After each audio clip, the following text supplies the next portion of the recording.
Got some new information on the 2022 Lexus RX 350L and the 450HL. Not the regular RX 350, but the L model. So the L is something that Lexus treats as a totally different vehicle, apparently. It's their three-row version of the regular standard 350 and the 450H. And it's about 4 to 5 inches longer than the standard vehicle, and it's a compromised three-row, but people do still buy these things. And let's go ahead and let's talk about some of the changes that they made. And I'm assuming maybe these are going to be the similar changes or the exact same changes that we're going to find with the standard 350 and the 450H. Now, for some context, I've already done reviews on the standard 2020 RX 350 as well as the F Sport 450H model. Okay, and these are vehicles I really enjoy driving. In fact, these are the SUVs that I recommend to almost everybody who's in the luxury SUV market.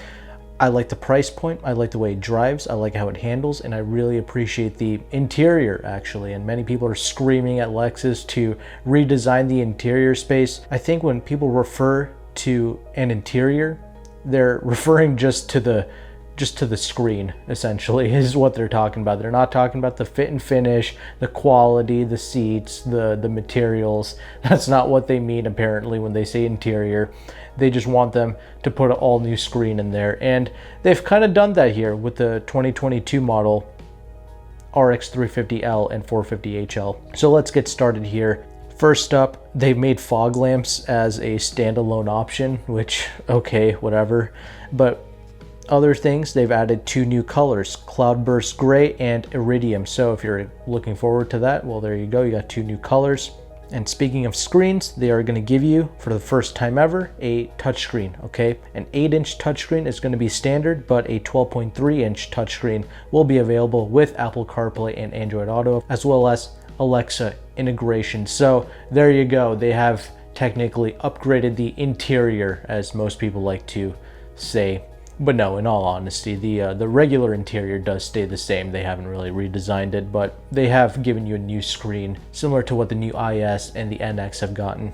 Another feature that's going to be all new for the 2022 RXL is going to be dynamic voice commands. So this isn't just with Apple CarPlay or Android Auto. This is actually to interact with Lexus's own infotainment system. It'll be able to recognize millions of different phrases, and it's going to offer better accuracy and seamless address entry and expanded points of interest searches. So this is going to make it a lot easier to use voice commands. So if that's what you enjoy using, well, they've really improved that for these L models of the RX going forward for 2022.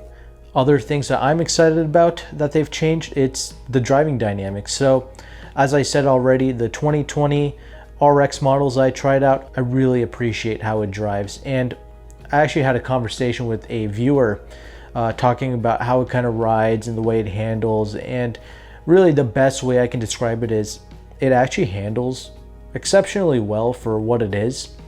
And the ride is comfortable, but it's not like a ponderous, floaty feel, if that makes sense. I think what they did is they kind of stiffened the suspension a little bit without overdoing it. So what ends up happening is you still get a really decent handling characteristic, but it still remains comfortable over all bumps and even with the 20-inch wheels. So that's the thing I like about driving the RX. And in fact, I would even go as far as to say that it's a better handling vehicle than the all-new Lexus ES, the 2019s and up, because what they did with the ES is they went for full comfort. They totally ditched any and all handling characteristics to give you supreme ride quality.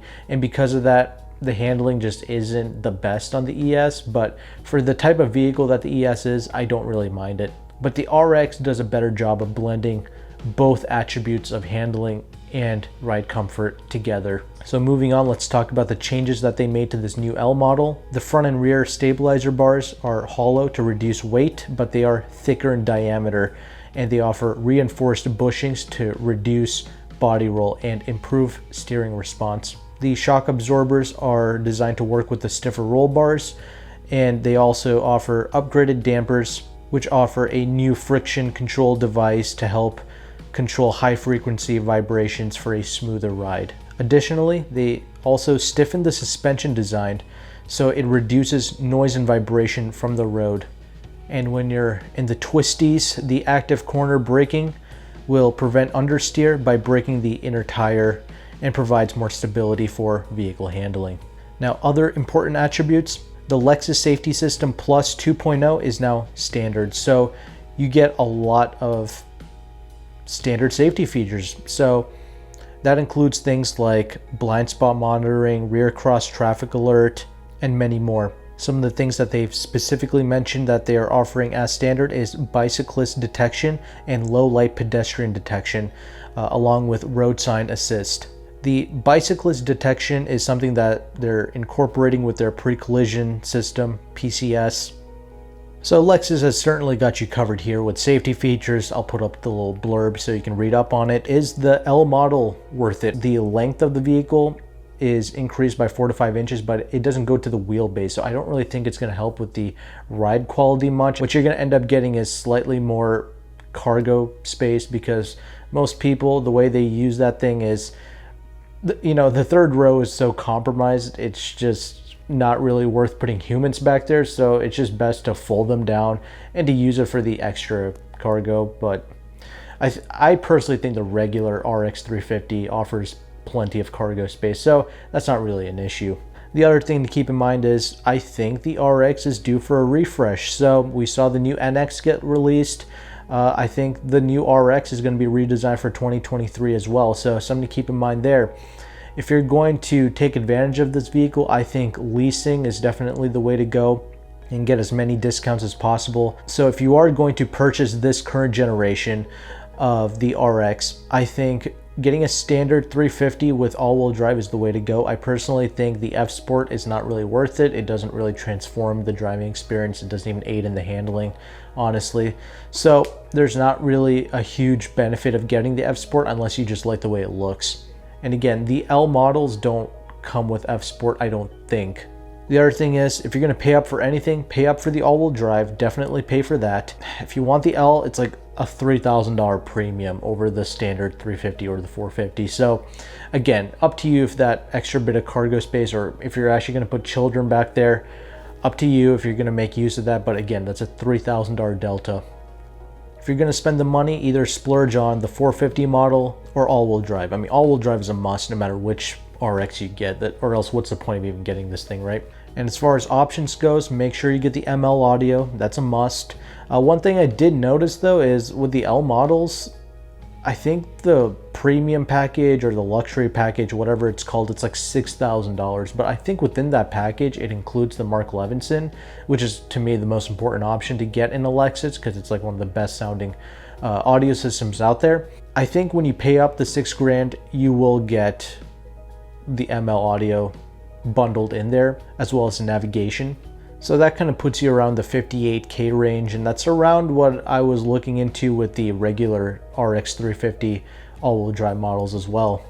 And I was searching on the Lease Hacker website. I think you can get about 8% off MSRP. That's kind of what I was seeing with like a $1,000 or $2,000 lease cash, I think is what they were giving away. And I think the 2021 RX 350 leases were going for around $480 per month. So something to keep in mind there. And obviously the price goes up when you go for things like the F Sport and like the L models with the luxury package on it. That's like $650 a month because it's like a $65,000 vehicle.